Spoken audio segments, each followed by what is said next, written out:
Na ako'y nindot na balita ninyong mga gusto magkabalay dira pero wala pa'y budget. Day 1 of Window Shopping House and Lots diri sa Jensen.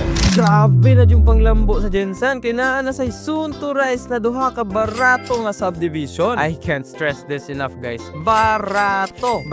Mo ni ang Carmelina Estates diri sa Lagaw o ang Carmelina Heights diri sa Katanggawan. Accredited pa jud ni sa 4PH program sa pag-ibig. Unsa may mut pasabutan na? Ang usual nga 6.3 interest sa housing loan nimo mahimo na lang og 3%. Sa mutuo ka og sa daily guys makapalit na ka og sakyanan sa ma-save nimo ana nga discount. So ang developer day aning duha ka subdivision no kay ang Ria Vin. Yes, katong Ria Vin nga ginapatubilan nimo. Ayaw ra mo ka siya kay San Miguel gani mamaligya galubla. Kasaligan na pud ning Ria Vin kay dili man nila first time magpatukod og subdivision. Kay actually ilasad ng sold out na karon nga Lacewood subdivision diri sa Jensen. So maskin kasagbutan pa lang karon ang actual nga lugar, makampante na ta kay dili man nila afford mang scam kay damay pati reputasyon sa ilang gasolinahan. So if you're interested, PM na.